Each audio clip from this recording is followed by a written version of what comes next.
It's Friday, you bastards, and it's Valentine's Day. Let's get started. The internet brings comic fans around the world into one comic book community. Comic creators and comic fans, tonight you are seen, heard, recognized, because comics are for everyone. Live from Miami, Florida, broadcasting around the world, this is the Not Near Mint Show.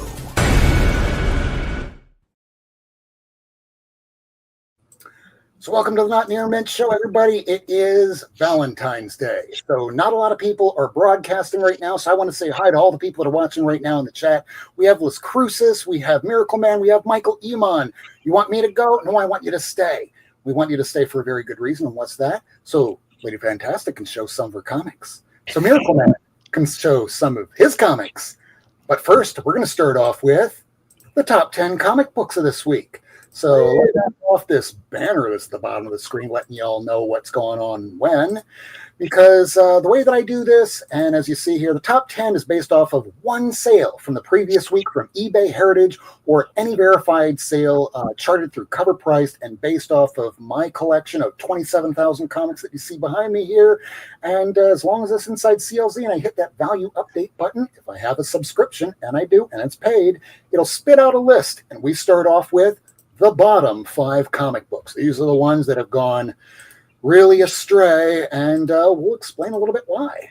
So we're starting off with number 10. This is Fantastic Four, issue number 3. You know, very good 4.5 condition from 1961 this week. Somebody paid $250. It is down $467, which means that somebody was probably looking at the other top 10 lists where that's based more on volume, 30 copies, 50 copies. This is just based off of one. And one lucky bastard only got this for $250.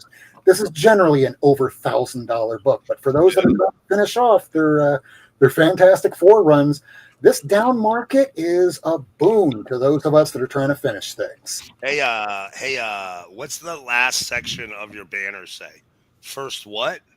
Miracleman. Not you, although I did try something new inside of our descriptions. I'm putting in links to some of our earlier episodes, one of them being your first appearance on the show, Lady Fantastic's first appearance on the show, and even Tacoma Comics. And we're going to be talking about him a little bit later because he's off doing his Valentine's Day with his special lady. Number 9, we have Superboy number 68. This is the very first appearance of Bizarro. This is like the prototype version. Hey, my dad is in the chat right now. I just want to say hi. Al Worst. He's over in Washington right now. Not D.C., but the other side of the country. And we also have Michael Eamon. We got the chef. We got Les Cruces talking about Miracleman. Not the one that's on the show, but the previous book that we just showed. I don't know about that, but go ahead. Hey, what's wrong with the first appearance of Bizarro? There's nothing wrong with the first appearance of Bizarro. I'm over here going, why is this thing dropping? There's no particular reason. He's not going to be in any movies that we're aware of as of yet. We even have Jose. There's my friend Joe. He's been a friend of mine for at least a good decade. Wow, I'm old. Known this guy for years and years and years. He helped me set up this room back when I was first putting this stuff together here. No, he helped you assemble the Hall of Justice? That he did. Hot damn. All right, so here, his first appearance is Superboy. His first appearance as an adult comes in the Action Comics 252. This one's down. I don't know why. It's not like there's a ton of these out here. It came out in 1958 in a very good condition. Somebody paid $332, which is still even a bit more than I paid for this, but it's down $117. Before the pandemic, this was about a $500 book, even in this condition, but it's been dropping a bit. So if you're looking for it, you might be able to get a little bit cheaper. Next on the crash list is Our Army at War, number 81. This is the first appearance of Sergeant Rock, but this is still considered one of his prototype. It's a great cover. When it comes to covers, this is the cover that they tend to reprint. They did it for way back about maybe 20 years ago. They just did it last year. And the real first appearance is supposed to be issue 83. It's not as cool of a cover. But nevertheless, same condition, VG minus, 3.5 raw from 1959. It is at $371 that somebody paid for this. I got my copy for about $200 or so, but it's down $79. It might be because this thing came up at such a high rate because right after Daniel Craig was announced to be in the new Sergeant Rock movie that was announced, that it's just started production. These things started going up, but it's been really good. Daniel Craig. He looks like he'd be Sergeant. He looks like a perfect Joe Kubert. Yeah, he's got that tough guy kind of war-torn face. He could pull it off. Yeah, that haunted, I've seen people die in my arms. I've seen some shit face. Very much. Well, next up, we have What If issue 105. This is the first appearance of Supergirl. This is also down. Why is that? I mean, she doesn't have an ongoing comic book at the moment.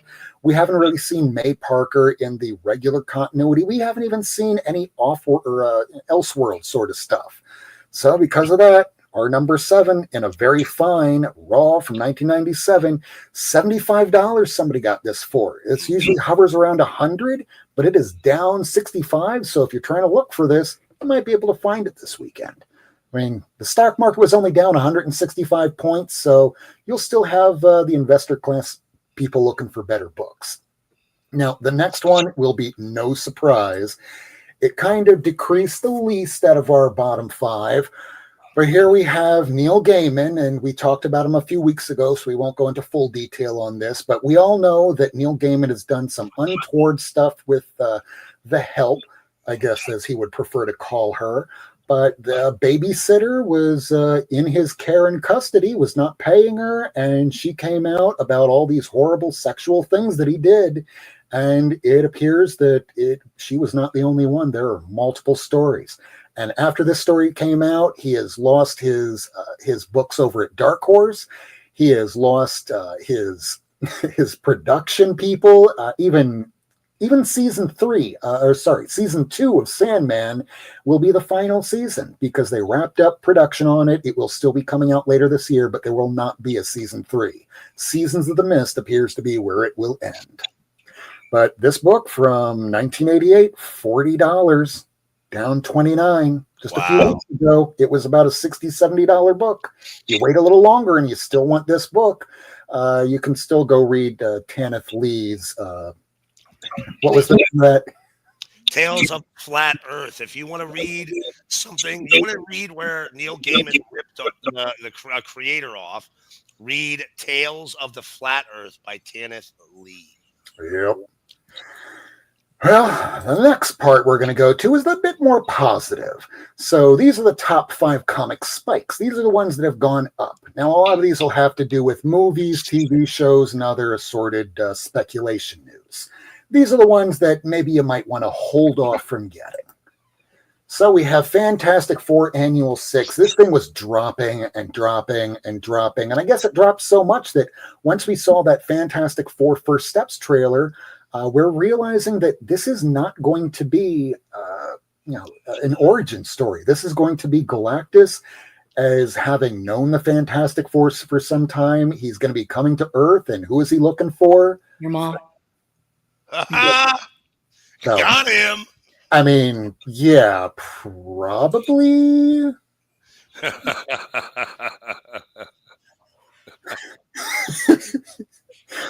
Well, Franklin Richards in the future, he's known to Galactus. They're good buddies. I mean, Franklin Richards is like a god. So, unfortunately, he's a baby when he arrives at Earth to go, oh, I think I got here too early. And that's going to be the beginning of the movie. What we've seen in the trailers is basically the first 15 minutes of the film. Hey, have you watched the second Thunderbolts trailer? I have. And I'm excited for that movie. Now I am. I'm getting underdog vibes. I'm getting Guardians of the Galaxy Misfits vibes, and it could be a sleeper. I'm excited. Anyways. Oh, yeah. Sorry to detract. Fantastic. I have good hopes.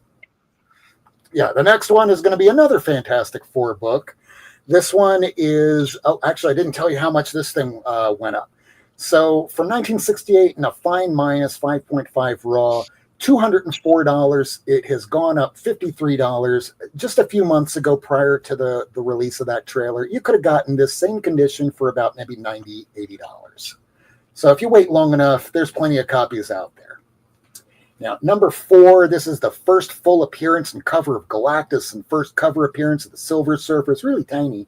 But even in lower grades, people are getting this because Fantastic Four First Steps is going to have the female version. It'll be the wife of Silver Surfer's, why am I forgetting his name? Norway. Shalabal. So Shalabal will be in the new movie, but it might only be just to rattle the real Silver Surfer because he's been banished to Earth. So he's still going to need a herald, and what better way than to, on Valentine's Day of all days, cause a little bit of spite and some jealousy. So maybe Shalabal as a Silver Surfer, not such a bad idea. I wish she was, Papa. I'd rather her than old Gabbard, but never mind. Valentina Allegra De Fonte was confirmed as our Director of National Intelligence. I mean, that's basically the equivalent. I mean, okay, so Tulsi Gabbard looks exactly like... No, it is fucking her. Let's just cast her. Well, you know, Julia Louis-Dreyfus is the balls, so... Right, she's actually an awesome person. She's great, yeah. Yeah, she actually has a personality. Tulsi has not been known to have one. Her personality is that of just like what's under this green stuff, wood. Mm-hmm. You see, I don't know, solid? Mm-hmm. All right, so the next book we have here, so this one here I think I already said, but maybe I didn't. In a VG 4.0 raw from 1966, $666 somebody paid for this. Satan! Exactly one, but yeah, Satan caused it. Shall's balls, my balls. Big balls. Shall Satan. Jack Kirby's plan is finally coming into focus. Fully into focus. $626 up 86. You could have gotten this for the same condition a few months ago for under 400. So if you wait long enough, it'll come back. Next up, issue 3, following in the same line of all this. Yeah, make sure you take that Valtrex. Actually, it's because of a certain somebody a long time ago that they didn't tell me about the Valtrex stuff. So now I say, if you ever date anybody, don't say send me pictures of your tits. Instead, say send me a picture of what's on the inside of your medicine cabinet. That way I know what I'm really having to deal with. All right, so this issue right here. Let's go get tested together before we dip it. What she said. Yeah, definitely. Don't tell people when it's already too late and you have to go get tested yourself. Why are we talking that first? We can't all be immortal like Galactus here. All right, so number 3. Jesus fucking Christ. Getting demonetized here. Oh, totally. I love that cover though. Oh yeah, especially when it's a little bit more white instead of the yellowish covers. Oh, the pink from the pinks and purples, they're just so vibrant. Yeah, that's why I had to use it in our graphic tonight. It's making my neurons tangle. So this particular copy, if you were looking for this in a VF from 1969, $157 somebody paid this week. It is up $87. Generally, you could get this for about $80 or so. And if you look enough in... if I can find it for $80, I'd pay that. I'd never find it for $80. This particular copy I got way back in 2016, I think, for about $30. You turd nugget. That's good. I'm the worst. You're the worst. Number 2, we have, this is Atom issue 7. This is the first Atom and Hawkman crossover. Came out in 1963. $165 somebody paid for this. I paid $30, maybe just a few months ago. What is it? Second appearance of Hawkman? Hawkman's been around for a very long time. I know forever. But who was the second appearance of? So this is the first time that Atom and the Hawkman have a crossover together where it's just themselves teaming up in a book. Okay. Yeah. Just like that Black Panther 23. So, I don't know if this happened. Perhaps. It's just one of those books that if you're... I'm sorry? Isn't Deadpool 23 or Black Panther 23 the first? Priest's Black Panther 23 the first time that Black Panther and Deadpool ever crossed over, ever met. It is, although the weird thing about that is it's not the typical Black Panther because that's when Eric Killmonger took over the role. I mean, that's fine. It's technically right. It's one of those just technicalities, and with comics, that's what all this crap is about, technicalities. Put an asterisk in it. That's what, just like the Thunderbolts title of the movie. Well, okay. I'll text it your cality. Lordy. So in a 7.0, fine, very fine. That came out in 1963. Somebody paid $165. This thing broke going over $100. This thing is $107. Last week, we didn't have any books that went over $100 that went up, which makes the next book that was on the bottom 5 just a few weeks ago seem a little bit better, but there's no particular reason. It's not like she's going to be in a movie, but here we go. The number 1 book is X-Men number 50, also in a fine, very fine 7.0 from 1964 raw book. She's not even called Polaris yet. She's still just Lorna Dane. She's not called Polaris until much later on. But over here, somebody paid $416. I got this thing, I think, for maybe $120. And it is up $132 this week. And just to remind people out there, this list is just intended to help collectors and readers determine if they should look for a comic book or a series, or just wait 6 weeks, or maybe even wait 6 months, because if you're looking for a particular book and it's shot up, wait 6 weeks, because maybe you just want it because of FOMO.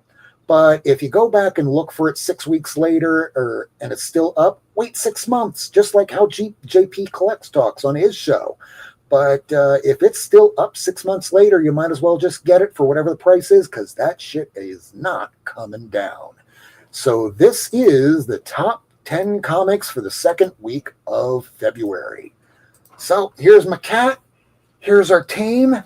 Here's some comic books. Let's see what we picked up this week. And by the way, out there, if you're watching, it might be because maybe you're single. Maybe it's because the wife or the husband is out in another room and they're doing other things. It's time to get to our real love. And what's our real Bob's love? going to be Sentry. Are you talking about Thunderbolts, Michael? Bob's going to be the Sentry. Yes, Bob is the Sentry. So let's take a look at who's been in the chat here. Hey, Les Crucis, and welcome from New Mexico. Let's go. We're here. Who else do we have here? Anybody else? Miracleman, it's Rworstreport free comic giveaway. I don't know what you're talking about. I got to go now. Bye. The answer to your question was, what's our true love? And that's comics. All from the worst, except for Spawn. We don't talk about Spawn here unless Mark Spears is from that. But yes, you can get all your Spawn from me because I don't want that stuff. All right, let's see. Anybody else? There's my dad. Where does everybody want me to go? We want you to come back here. It's been a while since you've been on the show. No way. We've Chef. never been on the show together. Who? Yeah, you guys haven't. That was way back in the last few episodes. Yeah. All three of us? Yeah. I've never been on the show with Mike. That was a long time ago. 3 years ago. Yeah, Oh, Mike Lehman. Okay. Yeah, Mike Lehman. Yeah. Wow. He's okay. He's a nice guy. That book should be in the 350 range. Yeah, that's about right. Kind of like the first Teen Titans. That was up around 500. Now you can get it in the 250, 300 range. Yeah, that's market correction there. Yeah, a lot of this is market correction now, and we should just get used to it. Tales of the Round Stomach, the Michael Lehman story. That's a hark back to Neil Gaiman's, who he's actually taking inspiration from, his muse, who he doesn't credit. Gimme, gimme, gimme. Valentina, your Papa's so right. And Jose is right. We're all sick here. $666, that's how much I paid for my wedding ring. No, I'm kidding. Well, that would probably also explain why I'm divorced. Bob's Adventures in Dating. Yeah, don't take my advice because there's reasons why I'm single. Yeah, it was called alcoholism. Almost 6 years sober in April. Thor 168, first appearance of Galactus's crazy girlfriend, Joan. Hackman, more like it. I think Rob might be a Sentinel. Well, that would explain my bulletproof haircut here. The Sentry, I misspoke. That's my cat. He's actually the Void. We don't. He is the void, fuck bro. with time. Or he's the cloak. Cloak and dagger. I'm the dagger.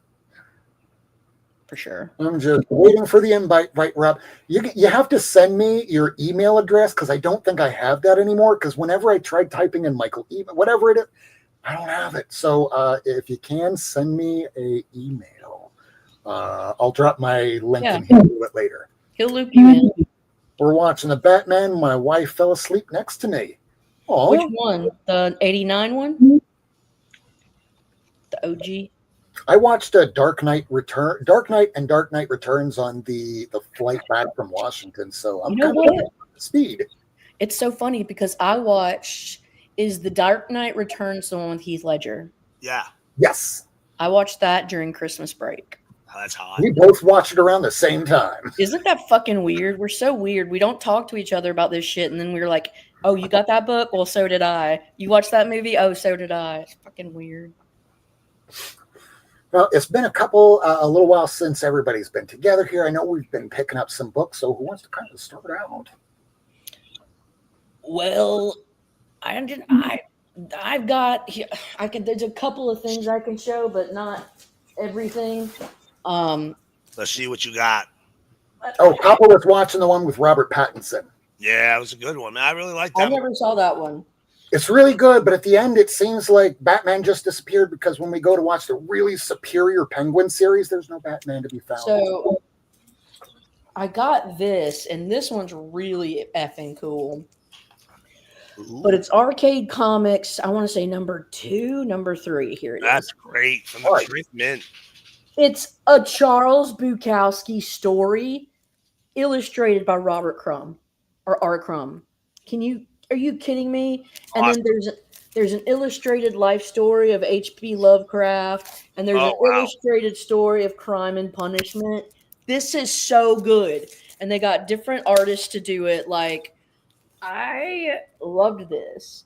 And it was in really nice shape. I mean, it's like it's straight out it's white pages.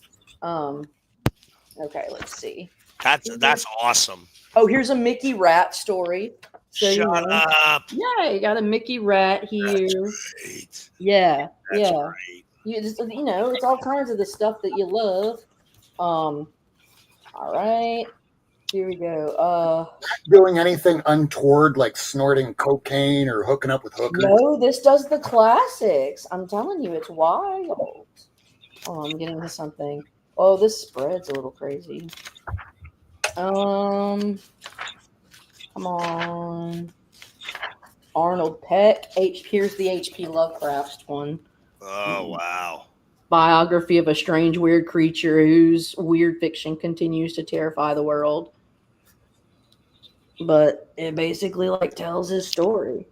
And it's really fucking cool. It just doesn't tell the story about his horrible races.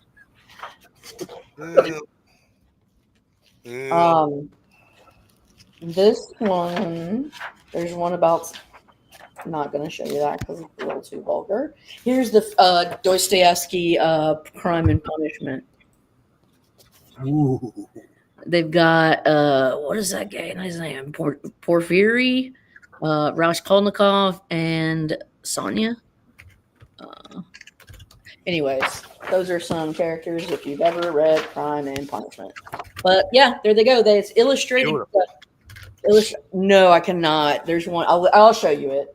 We're gonna get banned though. All right, let's get banned, baby. Do it. Oh, let me throw up this banner. Hold on. Remember, everybody. It's called Bunch Plays with Herself. Oh, let me change the banner then. By Eileen Kaminsky, 1975. Ooh, this is gonna be dirty, guys. Yeah, here's Bunch, and she's messing around, and da da da da da da da da. Hoo ha! Hoo ha! Yeah, hoo ha! Hoo ha! Hoo ha! So, anyways, I got that. Those are one of the things I got, and I love all my degenerate friends. I had to get a little Crumb, and when I saw that Charles Bukowski had written a story and Crumb had illustrated it, I'm like, I have to own this. They're both old, nasty men in their own ways. And like put together, it's like Team Super Nasty. I picked up the first print of this. Ooh. Mm-hmm. Look at you in the underground. Oh, I know. I just went on a thing. I was like, I got to get some crumb before I die. And then I got number 3. Ooh. Yeah. Damn. And then That's sexy right there. Nice sleazy scandals on the silver screen. Oh, yeah. That's a good book. Yeah. Yeah. It's got the stories of Fatty Arbuckle, Lupe Velez, Desmond Taylor, and Liberace. And these stories, I'm trying to tell these, it's just the human body. But these stories are really well illustrated. So yeah, that's a great book. Yeah. Okay. Those are the new books. So, oh wait, this just came in the mail today. I showed this. It's an actual book and not a comic, but this is the first American printing of J.R.R. Tolkien's Unfinished Tales of Gondolin and Numenor. So, wow. Yeah, and then in the back, there's this badass map of like the First Age, Middle Earth, that his son Christopher drew. So nice. Yeah, really pumped about getting my hands on this, and I actually have the Tolkien's letters book coming in soon, and so like I'm really excited to read those because that's where a lot of the stuff like gets resolved because like all of his fans write in and ask him questions, and he's like, well, this is this, and this is how, and sometimes he's like real mysterious and kind of like leads it leaving on a, hanging. Yep. Anyways. I mean, he died with a lot of work unfinished, He would have never ended.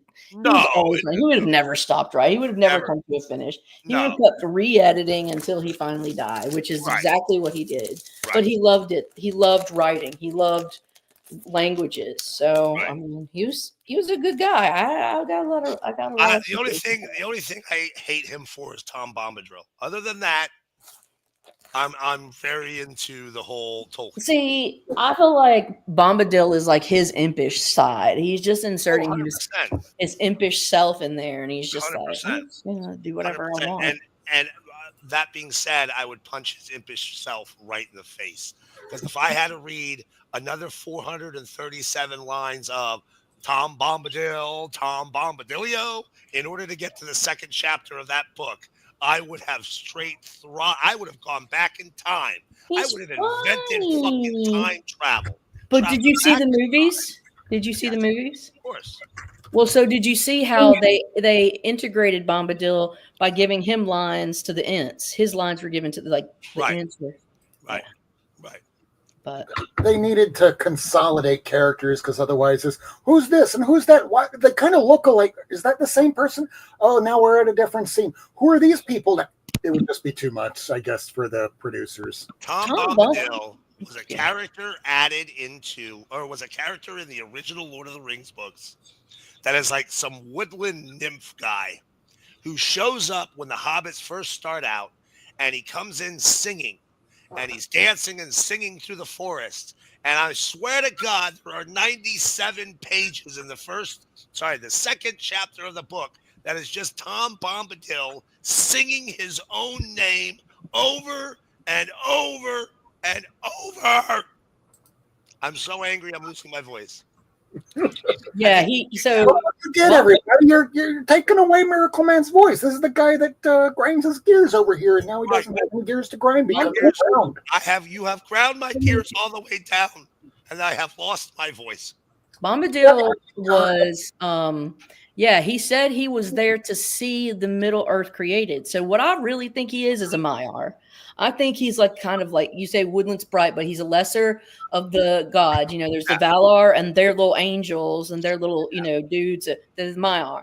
I think he's one of those. He's been there since the beginning of time, but he's just kind of fucking fickle and unaffected by worldly things, by the desire to dominate or have power. So like he just like, he fucks and he does his thing. I think he kind of looks over at nature in a way.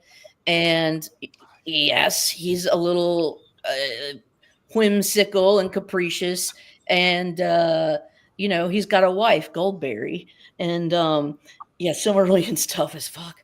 But the thing is with Tom, the cool thing is that like when the hobbits go to the forest, Frodo and them, they stay a couple nights with Goldberry and Tom, and Frodo fucking here gives Bombadil the ring. Can we say Bombadil's real name? I believe it's fuck shit McGillicuddy. All right. Okay. He stayed with fuck shit McGillicuddy. And the ring did nothing to him, had no influence over him, and was just like, oh. But see, I think it was just like, for him, it was a silly toy that was made out of such base material that it wouldn't have an effect on something so pure. That's fair. That's fair. Yeah, he's a purely piece of shit. So I got some comics to show. Yeah. I'm absolutely clipping that for a short. He's angry at Tom Baum, man. Fuck that guy. So you have meddled with the primal forces of nature. That's what Tom Baum says. So I had a great haul this week. I went to a shop. It's not really a comic shop. It's more of like a toy shop. Nothing new. It's all like, back stuff. Had these crazy ass giant figures that were cool. They made this fucking Peacemaker one that I was like, that's dope as shit. I wasn't going to drop $180 on it, but they had a bunch of comics. It was all back issue stuff, like I said. And I got some crazy smaller press books that I was crazy happy about. I mean, I got some regular, standard DC stuff, like the end of the Hawkman run from the Rann-Thanagar War, right around Infinite Crisis. These are good books. They're a little bit harder to find. Palmiotti, Justin Gray and Palmiotti. And then I got like one of the harder to find Hawk Girl books, which is what that Hawkman series turned into, right? I mean, that's pretty standard fare, though, right? Like, that's not crazy hard to find or anything. Yeah. But then I started finding some of the goodies. Mm-hmm. Some of the goodies. And the first thing here is the Cutie Bunny Pearl Harbor Beach Party. Oh, shit. Look at this. This is a wraparound cover. I'm sorry, it's bagged and boarded. I haven't pulled it out. But look at that fucking goodie right there. There's a couple of Cutie Bunny books out there. I'll have all of them eventually. And then I found some of the Crypt of Dawn from Sirius. Wow. This is Linsner at the top of his game in Crypt of Dawn. That is absolutely gorgeous artwork. It's a really fun story. And now a book you wouldn't think was hard, but not even in CLZ. This is a Wizard Ace edition. Dawn Presents Drama. Right? That's a cool ass book. And then, I didn't get, this isn't too crazy, but if you check this one out, this book right here, I picked up a bunch of these before, but they were the easier to find tops ones. Here's a Dark Horse photo cover for Xena Warrior Princess. Right? That's pretty cool, right? Good idea. Them photo covers. Oh, yeah. Always get the photo covers. Always get the photo covers. And this is a little more mainstream, but still a little odd. Gen 13's Wild Times. This is Gen 13, but if it was in the 60s. In these Wild Times series, there's always these different characters. Or they take their characters, they put them in different times, but there's always a DC character that shows up. And at the end of this, 60s era Teen Titans shows up. If you ever want to find some really good books that are hard, hunt down the DDP run of the G.I. Joe Transformers crossovers. All right. They did 3 different crossovers that were modern, and they did like one that was set in World War II, which is one of the best ones. These are so tough to find. First of all, it's DDP, and they, kind of went out of business. Is that Deep Doo-Doo Penetration? Devil's Due Publishing. No, they did a whole bunch of them. That's volume 3 there. I thought they were still around. They put out like the AOC book a few years ago. They came back. They went out of business. They came back. And then, this is an they did Hack Slash too, didn't they? They did back in the day. That was where Hack Slash started. I'm sorry. I had one more Transformers G.I. Joe book. That's a one-shot called Divided Front. And then I got, this is an early Zenoscope book, Grimm's Fairy Tales Beyond Wonderland. The original Wonderland story, Return to Wonderland. That, if you want to read some great horror, that's really good. Modern Zenoscope's kind of a mixed bag. You get some great stories, you get some stories. That original Return to Wonderland is one of the better horror stories I've ever read. Nice. Cannot recommend it enough. It is fantastic. And for a while now, I've been trying to finish off the Chaos line of books, and they're not easy to finish off. Right? Mm. They're kind of tough. The ones that I need anyway. But I found the last issue of Jade from Chaos that I needed. I found the last issue of Lady Death, The Crucible that I needed. Look at that. Stephen Hughes.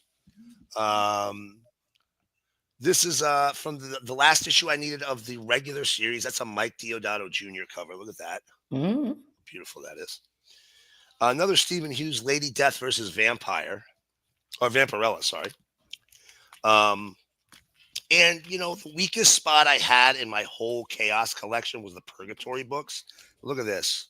I finished off the entire run of the regular series. These are so tough to come by, right?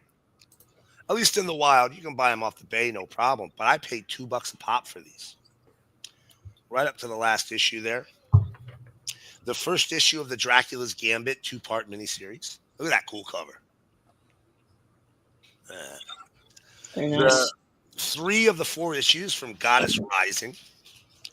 How fucking pretty these are. Again, Deodato covers. Really, Deodato is killing it in these, right? And these are Jim Ballant covers. These are Vampire Love Bites, or Vampire Bites, or Vampire Love. I fucking forget. 1 and 2. Look at that. That's another wrap cover. And again, another wrap cover. Oh, Jim Ballant. Jim Ballant covers there, guys. Catwoman. Yeah. Now, you want to see something? Tarot, my favorite. One stupid, hard to find. This is a black and white. It's done by Tim Tyler, mid-90s. Devil Jack. Okay. What is that? Oh, this man. I'm telling you. Devil Man from. You love the worst shit. It's hilarious. I love the worst fucking comics on earth. Dude, Miracleman. I got something by Tyler too this week. Oh, good.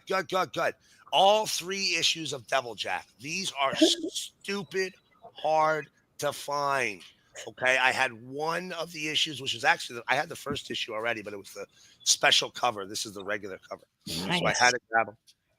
You're right. I love the worst comics, and they're just so beautiful. But but that's why we love you. You know what though? You know what? When you love comics that other people don't love, you get great things like this book right here from Entropy Presents.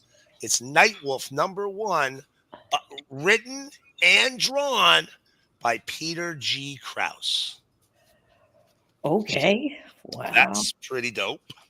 You get books like this, Our Comics Premiere #1. Look at this.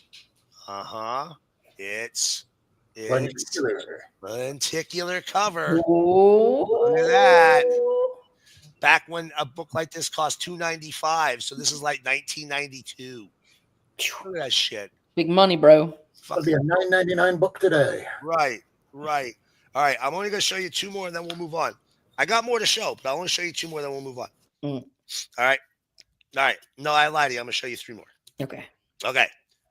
This one I was so excited for. Mara, Paper Doll, All-Star Benefit Book. Wow. Look at these names: Chris Sprouse, Frank Thorne, John Workman. The back, David Mack. I won't show you, but the back is this young lady, El Nudo, and every page is an outfit that you can cut out and put on her as a paper doll. I fucking love it. This is so hard to find. It's really hard to find. Okay, 2 more books and we'll move on. Okay. First things first, Mr. Worst. You might want to warn the kiddies at home what we show on this show. Adults only. This is an adults only show. Watch out. Oh, Betty Page. Hey, girl. Hey. Betty Page #1 with that's a Frank Cho cover. That's a banger, dude. This,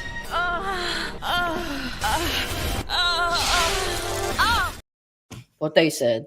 it is a 1 in 10 variant, really hard to find. I finally got one. Was super excited about it. I mean, first of all, it's Frank Cho. Second of all, it's Betty Page. Third of all, Bondage. Now, last book I'm going to show before we move on. This super cool.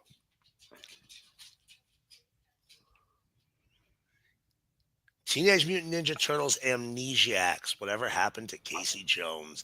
This is an unauthorized one-shot that takes place directly after the original story arc of the original Teenage Mutant Ninja Turtles. Okay? And I'm going to give you a quick peek on the inside. Okay? Yeah, we learned something about this earlier today, which means that that particular book does deserve this. Warning, warning, warning, warning. Banger alert, banger alert. This is by Futakigo. I don't know. I'm an old white dude. I can't say words like that. Studios. Wow. Look at that art. That's great.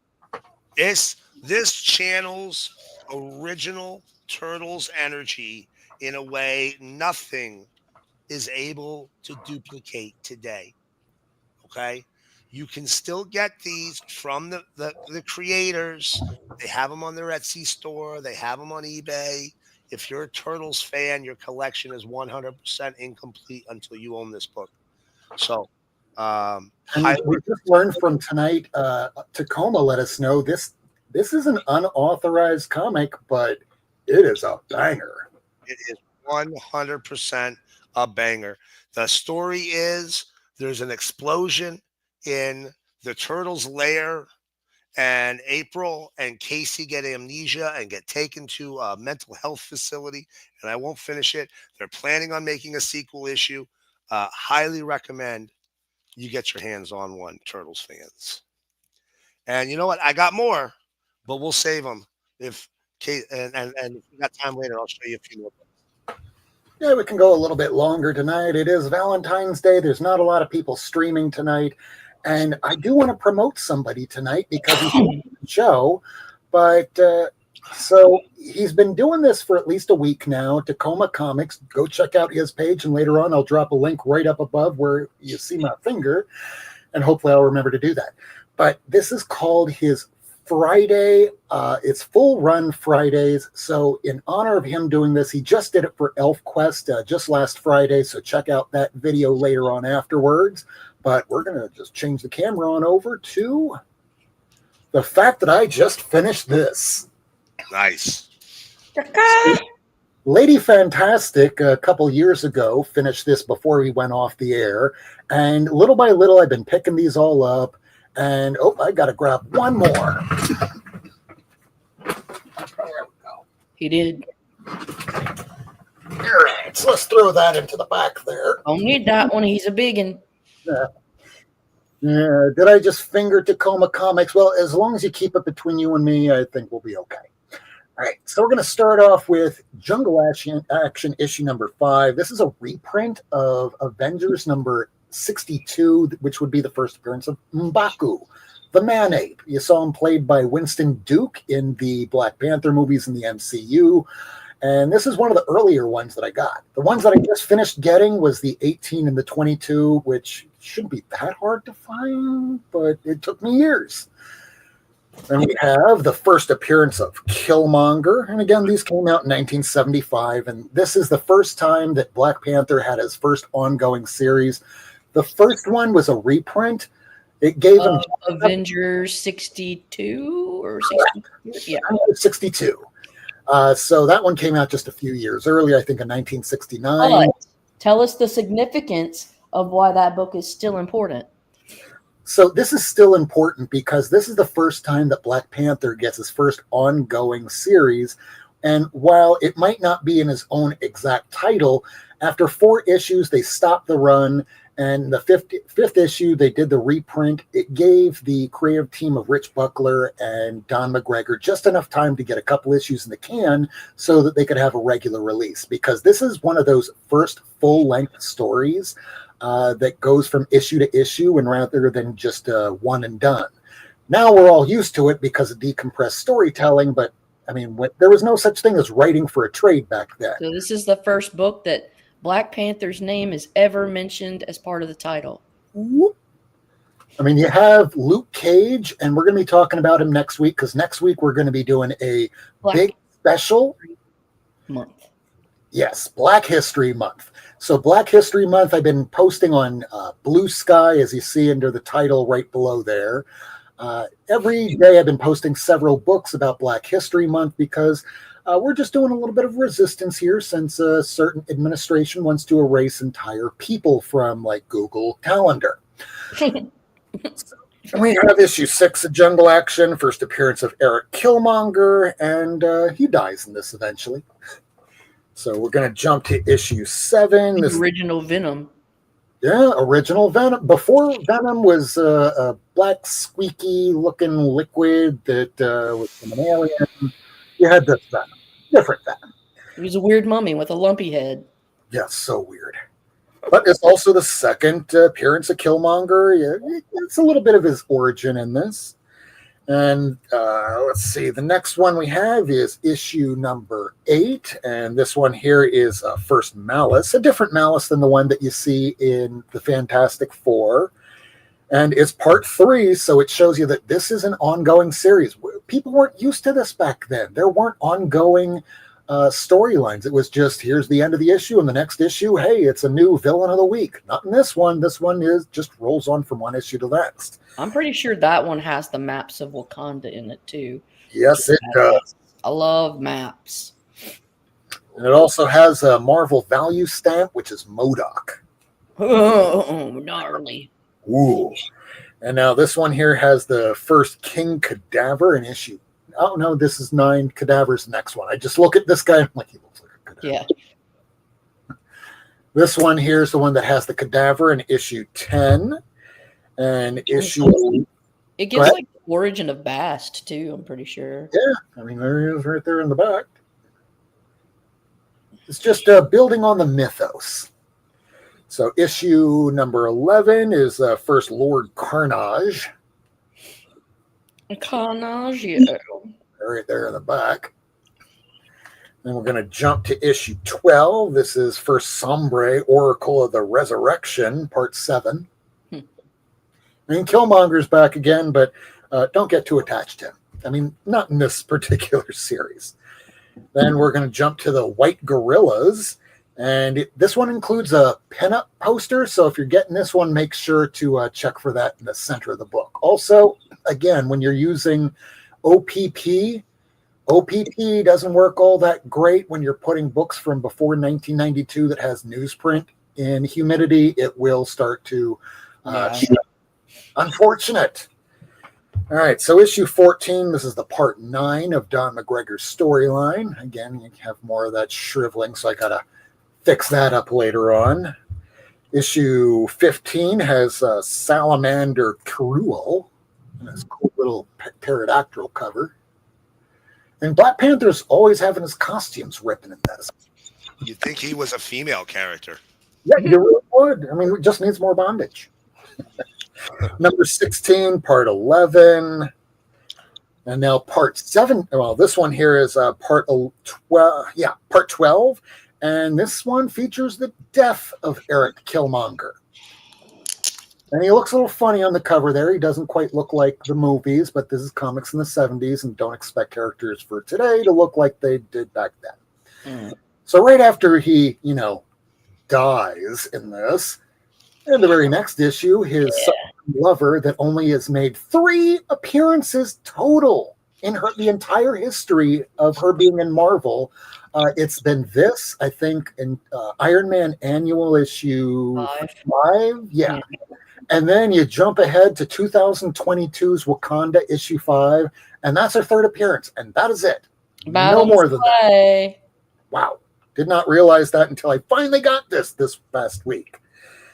So after Madam Slay's first appearance, we're going to jump to issue 19. This is the Ku Klux Klan issue against the Panther. And anytime that Panther fights them, it's a rollicking good time because we always love seeing, Nazis, Klan members getting their asses kicked. Yep. Always good time. American way. Kick them asses and take their hoods off. You go, so what do you look like underneath? Are you the master race? Pulls off the hood. Where's your fucking chin? I know. Issue 20. No. Did not. And we jump to issue 21, where I guess back again. Oh, there's the bondage. I mean, he's getting out of it. There we go. Always got to have a little bondage, right? And no, Michael, the KKK did not win, although being that how many of them are in government today, I guess they did. Ugh. This was the last one I needed. It just came in this week. I did it through eBay because I just couldn't find it at any comic store, even my own comic shop that I find everything at. And this one here, our buddy Kirk, he used to wear a shirt of this. And Comics on the Mind, if you're watching, we miss you, buddy. We hope to see you very soon. Love you, man. We miss you, brother. You. And we love seeing you wearing this shirt. I'll send you another one day if you need it. And then here's the final issue, 24. This is the final issue. And the reason why this is the final issue, because we're going to jump over to somebody else that has the entire run for Black History Month. But right after this issue came out, they're like, no. Jack Kirby, he decided to tell DC, fuck off. I'm coming back to Marvel. So he came back to Marvel for a little period of time. And we're going to jump on over to the person that has it. I'm not going to show it because that's for next episode. Because you said this episode was for romance. You did say that. I did. You did, and so I've got my Black History Month books set aside and for next week, and that could be part 2 next week. Yes, Perfect. But now I'm showing you my romance books that I got. All right. Okay. So I've got Love and Romance number 12 by Charlton. Oh, hot. Why are you always interfering, Tony? Don't you think I'm good enough for your brother? Think what you want, Kara, but I'm warning you, stay away from him. Artist Stone. Sorry, for lovers only, number 72. She's thinking about all these. I can't go on like this. I'm a big on a big merry-go-round that I must get off. I must. Yeah, she looks like she needs to get off. We do, don't we all, man? Yeah. And then there's and I love you. Number 105, and she says all I can ever do is dream about Pete Forbes because I know I can never have him. I dreamed a dream, a dream I dreamed. Sorry. God. This is I Love You 111. You're just like your father, just plain no good. And if Sharon had any sense, she'd leave you like I left him. Whoa. Thanks, Michael. Hello. Not Capullo. This is a gift from my buddy, the Macedon Donnie. This is Young Brides, number 2. Secrets of Young Brides. I love this one. Great stuff. And then probably the funniest one. It's so absurd. This one is Soap Opera Love, number 3. Oh, yeah. Okay. And then he said, Jewish date. It says, Jewish David and Irish Eileen knew their love could overcome any obstacles. Oh, she's sitting to the side of him. Yes. I thought she was sitting on. Right, no, I think they have matching PJs. She's wearing the top. He's wearing the bottom. Giggity. All right. And then I got my DC's love. So I'm going to show you all I got. And then I got to bounce soon because I I've got to be on a 9 thing. Well, I'm gonna go and be. It's not. It's not Michael Lehman. They just made it illegal again, among many other things. No. Strange Love Adventures. Come on. There's nothing greater than a Harley Quinn and her T-Rex. Oh, Am I yeah. right? Great cover. So great. I think that's also like the first appearance of the bird from Eagly. the Peacemaker. Eagly, that's it. Okay. Peacemaker. This is, Girls' Romances number 153. Never trust a man. Here's his money. I bet he could make her fall in love for his big love act, and he wins. I don't know. I'm not reading very well. So, and then here's this Girls' Love number 161. I really like this cover. They're making out. What's she saying? Wayne, I know I lost you. I couldn't take you as you were. I had to change you. And Wayne said, no, bitch, I'm hitting it with somebody else. This one is Young Love number 125 and also an early Walt Simonson cover. Am I the only one? Oh, yeah, thanks. That's Okay. gorgeous. Didn't you send, I think I have that because you sent me a copy. That's exactly why you have it. Damn. There. And then here's my Young Love with my girl. This is Young Love 122. And it does a little thing on my girl, Gilda Radner. Meet Gilda Radner, Young Woman of the Month. So it's got a little 2-page piece of her like drawn like comic style, but they have a little interview with her. So it's cool, man. I love her. So those are my DCs. And then I'm going to show my last little... and these are Marvels. And, okay, let's do this. So I have this Marvel Romance Redux. But I thought he let me. Oh, look at that. Gotta let her down. Don't do it. Oh, wasn't there a Ms. Marvel cover that's stupid hard to find? Like a Life. Look at the names. Oh, yeah. Kirby, Buscema, Giordano. It reprints some old stuff. But yeah, there we go. I'm not gonna give away. This, I love this one. I love Marvel. Masked Intentions. And this is a love story between Squirrel Girl and Speedball. They're a little couple. What? Yeah. Is that post torture himself, Speedball? What was his name? Yeah. Penance. Penance. Yeah. I let me get back to you. I feel like one of the few people that liked Penance during that run. It has to be. That has to be post Yeah. Penance. Yeah. So there's that. And then we know that this is a big deal. This is a big deal. This is the marriage of Black Panther and Storm. And it's a big deal. Thanks, Fu. He said it is post, and this is also a Frank Cho. So That's gorgeous.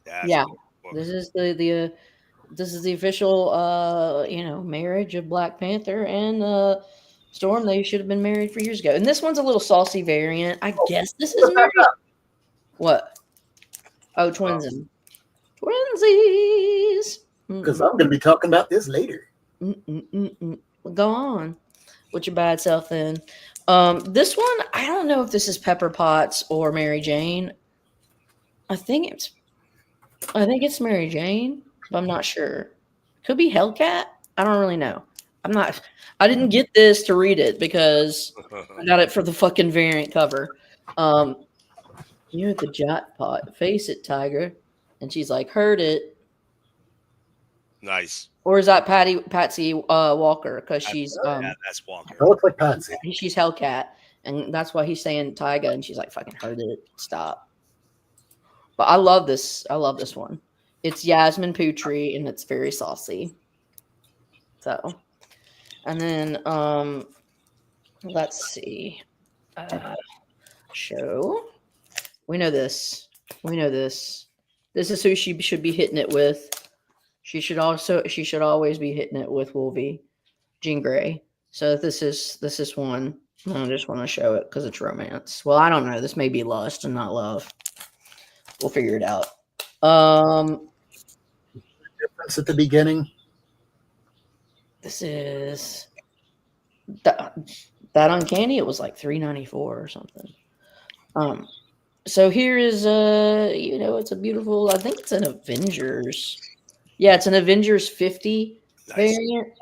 But I just got it because it's so beautiful, and the romance between Vision and Scarlet Witch is It's a good story. I like it. It's passionate. Covers from Lois Lane by Kurt Schaffenberg. Okay, and then the last one I think is the most fire one because it's Zoo or Zoo, and you got Rogue and Gambit. That's a great one. And I'm not gonna lie, I think I've shown this before, and this straight 100% reminds me of Matt Fraction and Kelly Sue DeConnick. Yeah, just fucking like them. But that's me. That's me. So, anyways, that's all I got for my my Lover's Day books. I'll hang around for a couple more minutes, and but I gotta go by like 8 minutes tops. All right, then let me show my back issues because then I guess Miracleman will show some of his, and then I have the stack of the Lover's books. You guys can keep going without me too. I'll do it quick. All right. All right, here we go. These are the books that I picked up just this past week. Well, make yourself big too. There you go. Sorry. There we are. So people might kind of recognize some of these as I've been talking about it last week. When the market's down, I'm trying to get those final issues because the print runs really low. Yep. And it doesn't get much lower than towards the end of Darkhawk because 48 is the first cameo of this guy Overhawk. He looks like that on the cover. This is the penultimate or second to last issue. And just as Michael E. Munn goes, "Don't go, Lady F." She has things to do. And she might be competing if she's competing. No, I made a commitment that I'd go to the low grades because I think Sabrina's going to be on. It's just, I got. Then we got to make sure of that. So let's wrap this up as fast as 49. This is the final issue, and this is hard to find, but not as hard as the 49. But if you thought that the 49 was hard to find, the 50 was hard to find, it's the annual 3 that is super scarce. Really? Yeah, this one's usually about $20-$30 or so. I got this for $8. No way. Nice. Very nice. I think I showed that one last week. I like that number. 59 dudes with Iron Man having a nose. That's great. Then we have a Todd McFarlane cover. What number is that? 237? Okay. 37. I'm going to be picking up a bunch more from my LCS over at Frank's Comics. And for people that aren't familiar with Frank's Comics, he does these little claim shows usually at the end of the week on Saturdays. The later it gets is the better to check it out. He's Miami Fresh Comics over on Instagram, so check him out Saturday night, usually around 11 o'clock at night Eastern time. Here's where I get a lot of my books. Then I got the Red Sonja with the chainmail bikini. Hashtag hot. Very love the redheads. Then we have the part 2 that skips on over from the Dracula issue 18. This is Dracula versus the Werewolf by Night. Nice. Then we skip on over to the first appearance of Lucius Fox. This is anybody that is familiar with Lucius Fox. He's been around forever. It's been 46 years since his first appearance.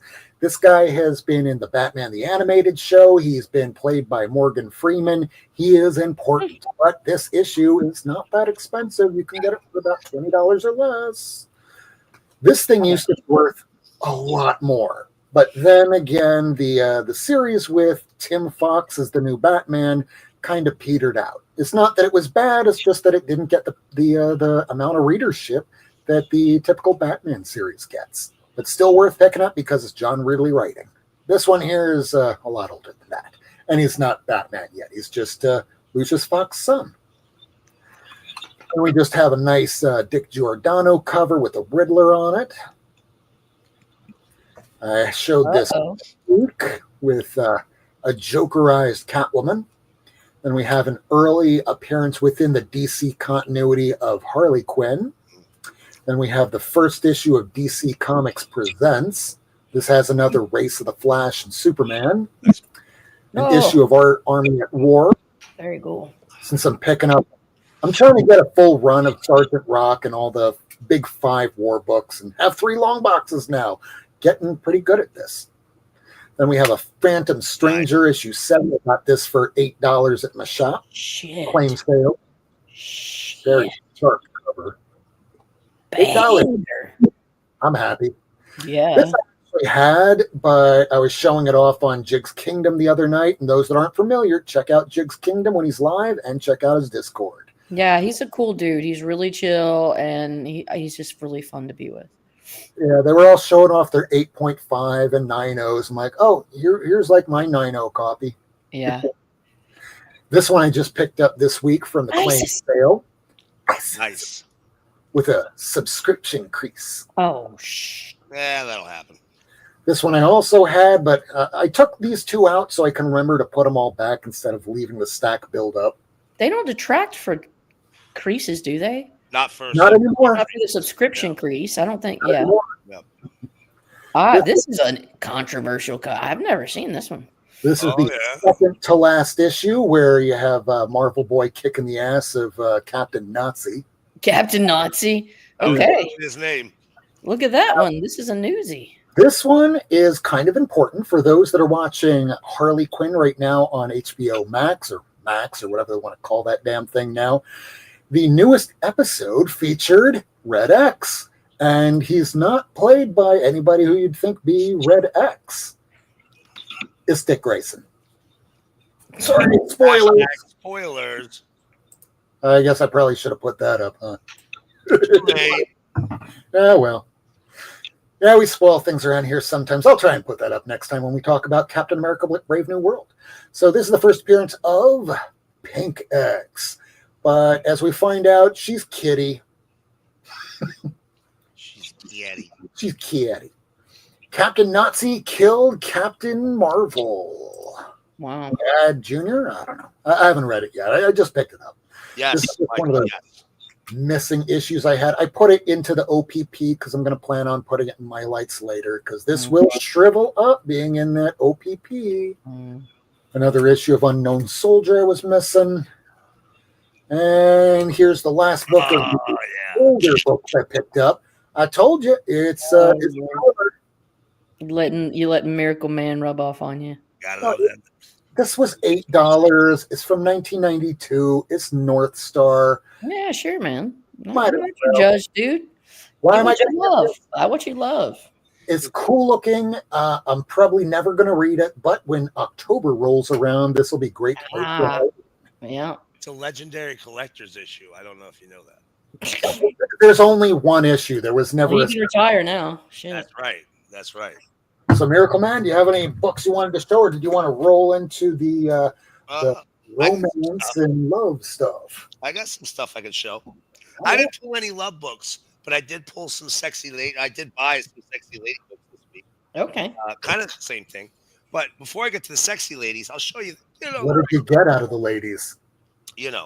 I'll show you the regular books that I got. I got myself some nice what ifs today. Right?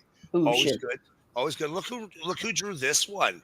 I wonder if anybody knows who this fella is. Look at that. Oh, dude. Look at that. That one's not half bad, but it's like he doesn't have feet there either. So Right, he doesn't have feet. This one, and he makes up sometimes the art, making it look like other people's stuff. You kind of wanted to know, did he just trace that cover over something else? You fucking tracer! Your mother's a tracer! That's true. Oh, shit. That's true. But I picked up these what ifs. Look at this one. This one's a great one. Look at that. Yeah, I have that one. The nice homage of the 49. Yeah, that's that great one. And I've always wanted this issue and could never find it. I don't know why. Right? So does this? Yeah, I don't think I've seen that one before. It's not common. It's not. I would have bought it years and years and years What ago. number? What number? That's 48. But check out. This is the best one I got out of this little pile. Oh yeah, for sure. Woo. Easily. And you know who's the inker on this cover? One of my favorite guys, Andrew Papoy. Love Nice. Andrew Papoy. But now how about some sexy lady books, huh? Mhm. I just picked this up today. So excited to get it because I just started looking for it this week. So the fact that I found it in the shop. This is a Jim Silk book from Dark Horse. Okay. It's a very sexy lady sci-fi book. All right. Here's a little booty. This is a great book. Lower print runs. Has a Dave Stevens introduction at the beginning as well as Jeff Darrow. Okay. Yeah. Very cool. Very, very cool. And then I got this one, showed up earlier this week. Check this out. I can't open it, so don't ask. This is the very first Bud Root art book, edited by Frank Cho. Yes. A whole lot. Maybe I can show you one. Wait, we're later in the show. I can open it up. Bam. O'clock. All right. Zongas. Some beautiful work there. I did that just for you, Michael. Just for you, Michael.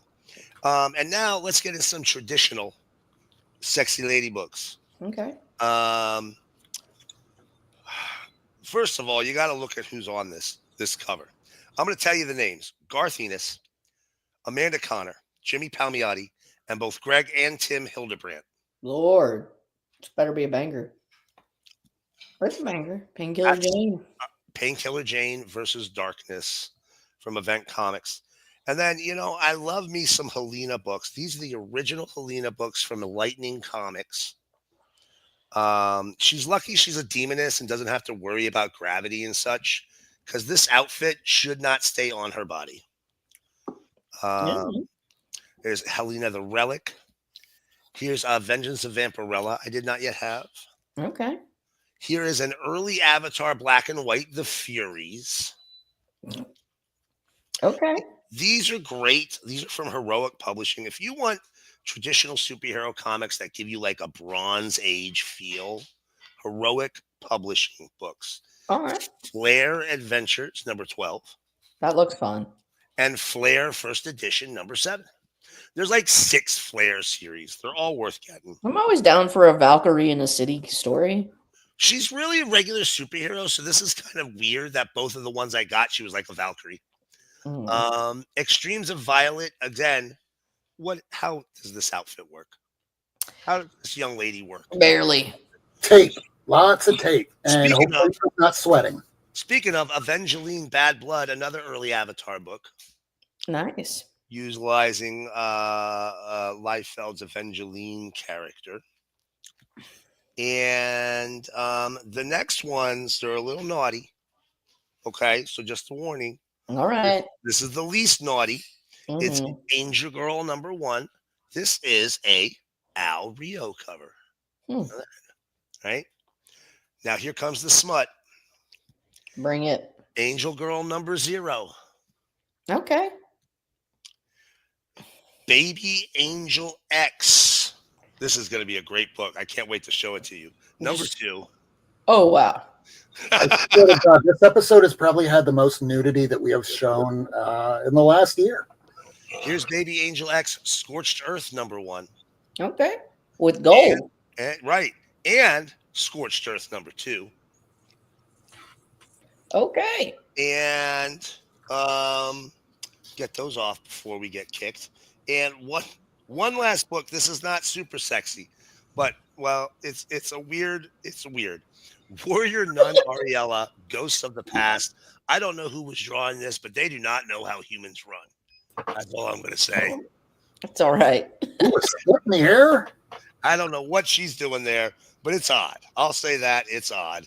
But that's it. That's what I got. Oh, wait. Hold on. Wait, there's more. There is one more I want to show you. Well, 2 more.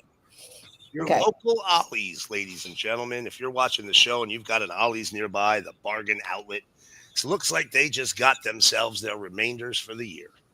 Because I went in and finally found some new books for the first time in forever. And I got the last part I needed for Batman Earth 1.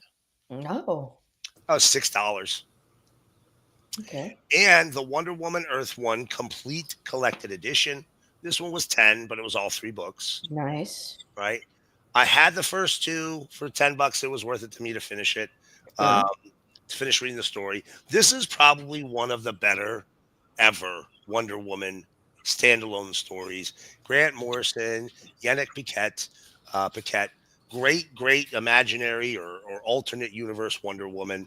Highly recommend reading any of the Earth One stories if you can find them. I saw a bunch of books there at Ollie's yesterday or the day before when I was there. They had a box set edition of all the Joe Hill horror books. They had a box set edition of Watchmen. They had a box set edition of the first issue of all of the Earth One books that you could get. So take a look. If you got an Ollie's nearby, go out, run out, and take a look, see what they got. And that's it. Very nice. All right. So I guess we're now at the part of the show when Lady Fantastic is going to need to go on over to the low grade. So do you want to promote where you're going to be appearing in the next minute or two? I don't know if I'm going to actually be on there, but I just know I'm going to go there and show support. They're my friends and I love them.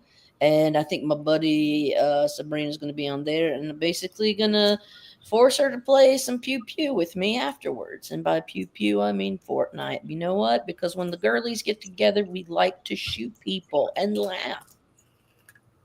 Always fun. Yeah, that's it. So this is, it's been a little while since it's been just the three of us, but this is the original classic Not Near Mint crew.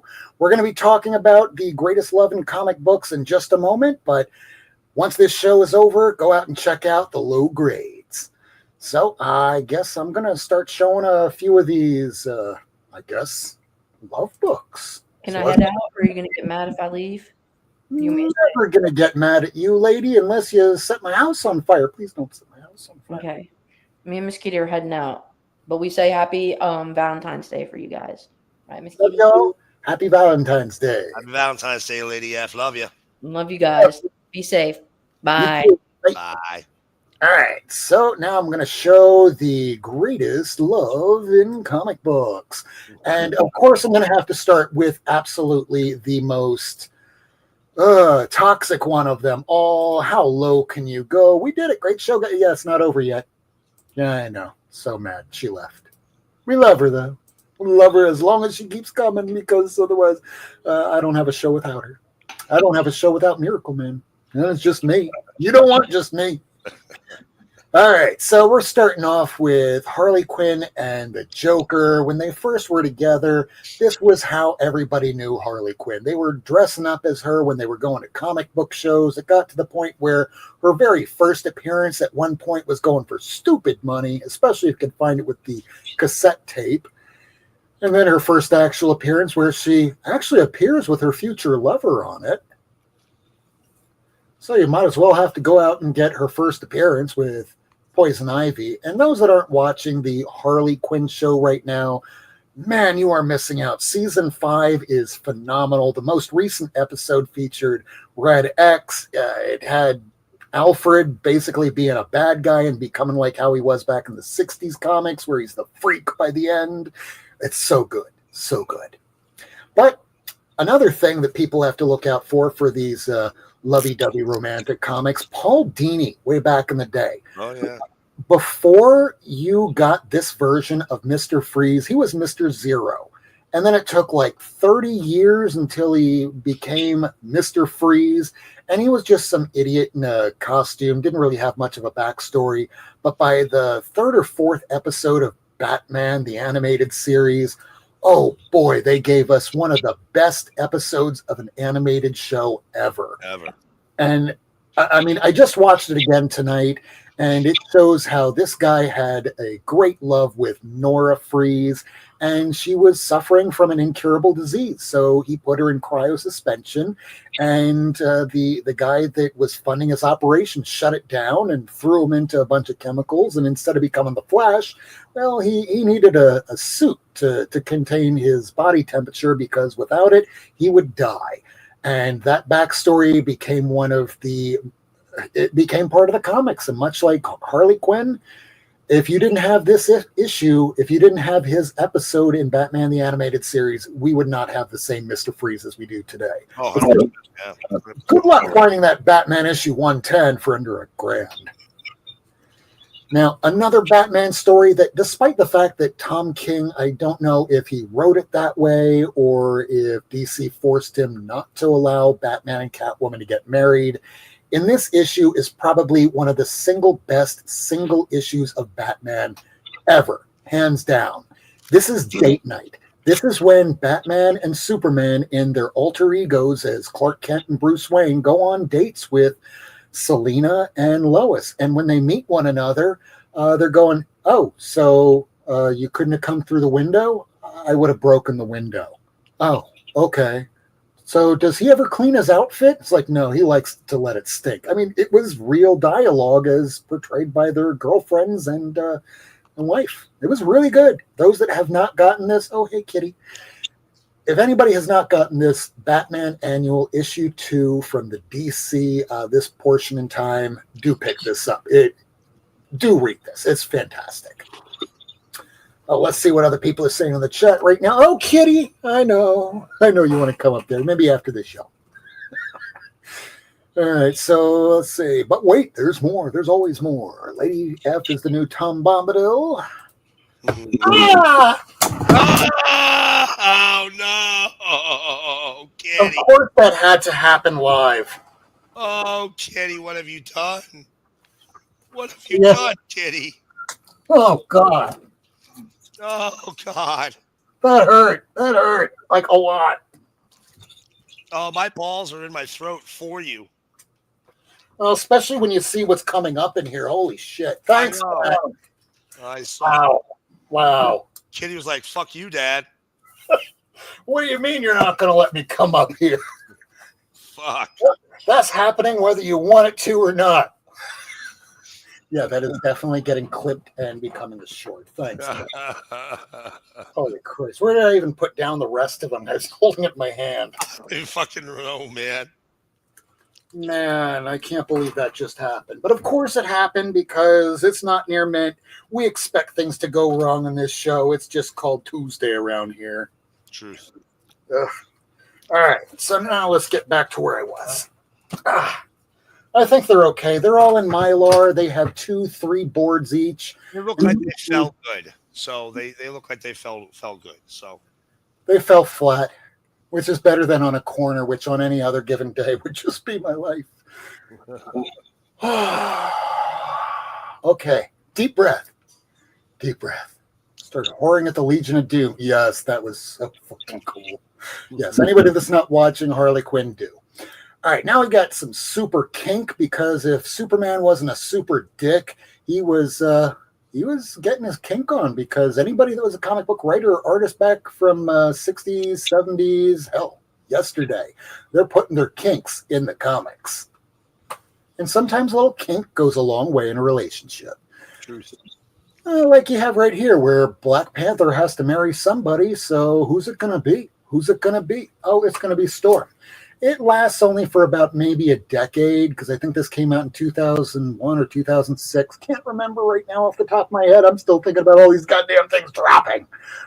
So this is when Panther marries Storm, and about a decade later in Avengers versus X-Men, well, they have to pick a side, and the sides that they're on aren't the same, so they kind of break up. Next up, this is another one that hurts to see fall. So this is Spider-Man and Mary Jane Watson, and this thing way back in the day was criticized because of the proportions of the body. Even had it redrawn for, I think, issue 5 of Ultimate Spider-Man. And, you know, MJ and Spider-Man, they go together, but you have a certain son of a bitch by the name of Paul that who knows if Paul's still going to be in it when they relaunch it with a new issue number 1 coming in, what, April, June? Oh, I don't need a 7th volume of ASM. Right. Another great romantic relationship in comics. At the very beginning, you have Yorick Brown, and he is searching to find his girlfriend in Australia. Meanwhile, every single male on Earth dies all at the same time. And I'm not talking humans. I'm talking about every single male, except for Yorick and his pet monkey. And he tries searching the country, and his mother is the Secretary of Agriculture, I believe. And during this time, because he is one of the only males left, and once his mother discovers the fact that he still exists, we got to put some protection on him. Oh, he wants to go find his girlfriend. Oh, how sweet. Yeah, you're going to get a detail. What do you mean? We're going to give you a security detail. Her name is 357. Yeah, I don't want that. So the whole series is him going with this woman that is a security detail. She's a badass. And then there's a scientist, and they're trying to use Yorick to bring back males because otherwise the species will die. And as this series progresses, it becomes less about him finding his girlfriend, because once he does, she has lived her life, because it's been 5 years later. She thought he was dead. And through his course of journeying, he falls in love with 357. And the ending is bittersweet. And even though it has a rushed ending because I guess the sales were dropping, it still has a heartbreaking ending and is one of the greatest romance stories of all time. Next up, we have Alec Holland with Abby. And Abby, her father is a super bad guy. So bad that he is Anton Arcane. Story starts with Alan Moore here, but by the time you get to, I must have had that out of order because they all fell down. That's the issue 21 when she takes over the series fully with new stories. Here it is right here. This is the issue that, well, since he can't have sex in the way that a traditional human could, he gives her something called a tuber. And inside this tuber is hallucinogenics up and down the wall. She has sex with him in a way that no human ever could. So she trips balls. And this is a great issue. It's not a tuba. It's not a tuba. Not a tuba. But it is. But it's not. Now you have Preacher #1. This is another long-running series. Got turned into a TV show, which I didn't fully finish. But is the story... I don't think anybody finished that TV show. From what I've heard, it actually follows the comic fairly accurately towards the end, but it has to do it in a very rushed fashion because the show was canceled. Right. But in this one here, you have them going on a cross-country trip because Jesse's got to find God. Why? Because he's been infected by a spawn of a demon and an angel who fucked. And the spirit of this creature comes right into Cassidy. And by that, I mean takes over his body. But now he has the spirit of God. It's called the Word of God. If he says something to you like, go fuck yourself. The police officer in this book wound up chopping off his own dick and shoving it up his ass. Sure did. As I said, it's a love story. But by the end, after Tulip goes through some harrowing shit because she believes that Cassidy's dead, they do reunite. But by that point, Jesse Custer here kind of realized that his girl got hooked on drugs with their best friend, who's a vampire, and it's not happy. But they do finally get together in the end, and it has one of my favorite lines of, "How do you know if you're in love?" I mean, how do you know? He knows. And how did he know? He's telling her in bed, talking to Tulip, that, when you find yourself jerking off and you're still thinking about the person that you're with, that's how you know you're in love. Now we're getting down to the bottom here, and these are other books that hurt to see them fall, but it looks like it fell well. So this is the first appearance of the Puppet Master, but more importantly, this is the first appearance of Alicia Masters. And Alicia Masters just recently got married to Ben Grimm in issue 25 of Fantastic Four from the previous volume written by Dan Slott. And they have been together for a seriously long, long time. And it seems like they're one of the constants in as far as relationship goes. I was talking to people earlier about what are the only constants in comics. It seems that Uncle Ben stays dead. It appears that, other than Uncle Ben staying dead, Martha Wayne stays dead. Bruce Wayne's parents, they stay dead. Except for the Absolute Universe and the Ultimate Universe. So what do I know? But the one constant we have in comics, because they are still together to this day, this is the marriage of Sue and Richard Reed Richards.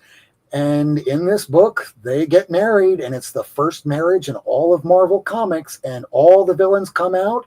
But in them thinking that, hey, this is going to be really easy to whack the Fantastic Four, they're going to be completely unawares, not realizing they also invited the entire superhero community. So it's just a giant Donnybrook. But hey, this is the one constant we have in comics. They are still married to this day, right?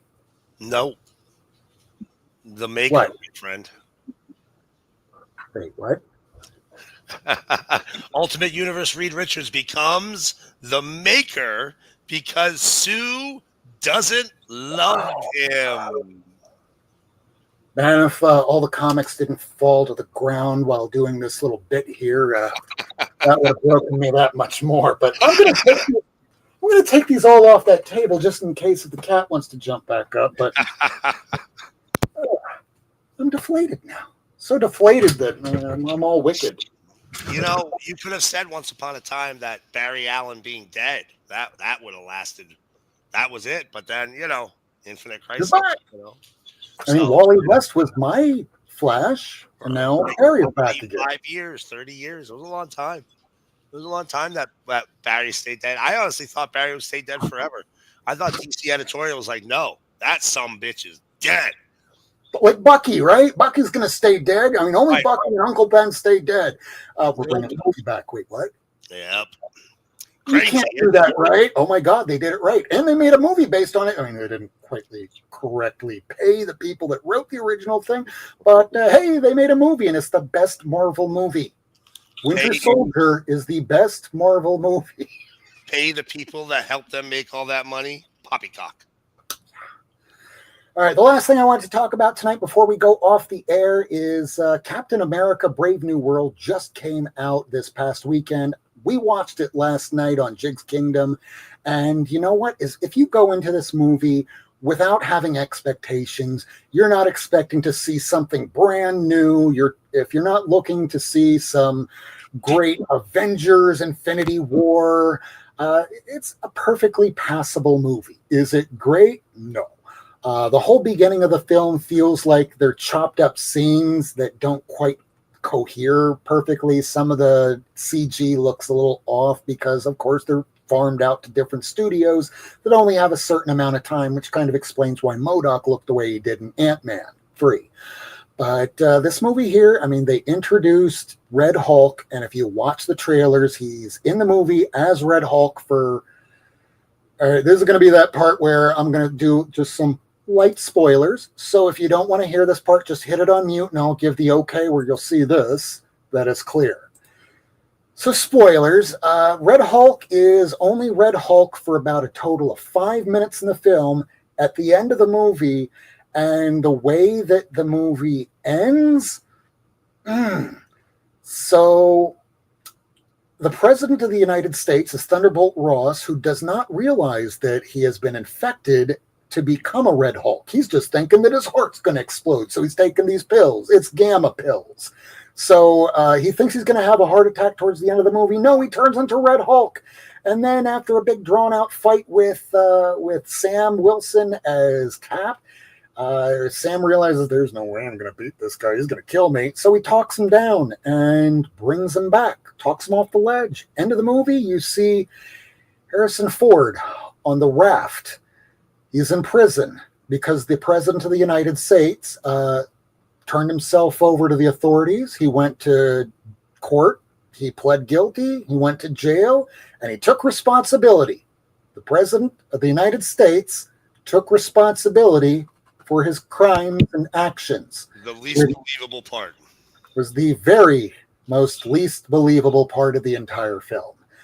So that might be the one reason that you have a lot of people watching it going, no, this is terrible, it's garbage. Some people are calling it woke garbage. No, it's not. No, I don't even know what you're talking about there. Plus, you're using woke in a pejorative term to mean anything that I don't like. Like, hey, I can't fix my car because it broke down. My car engine is woke. It's just fucking dumb. But otherwise, what would I give Captain America? And now I can give the all clear. You can unmute if you are wanting to not be spoiled. So what would I give Captain America Brave New World? Altogether, I think I might say for this movie, altogether 2.5 out of 4 stars. Do watch it because by the end, I mean, some of these will have to carry over into the new Thunderbolts movie. So, try and watch it before the new Thunderbolts movie. Otherwise, I guess last few things I just want to let everybody know for next week. It's going to be our very special Black History Month episode where I will be going through a lot of comics that are historical. Anybody that wants to represent, this is what we're going to be about next week. Plus, it's going to be a little bit later that we go on. So here it is. We will be back next Friday, 10 p.m. Eastern Time, an hour later because I have something just beforehand. So make a note of that. I'll be posting about it. And otherwise, with Black History Month, I mean, sometimes being a part of resistance against fascist tyranny is doing small things.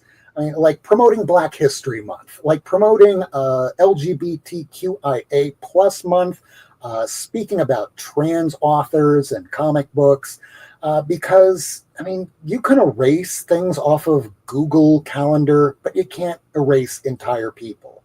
And I mean, like calling the Gulf of Mexico, because that's what it is. Because the resistance, really, it begins at home, and it starts with you. So we will see you next weekend. We thank you all for joining the show. Miracleman, do you have anything you want to add? No, except, support small press comics.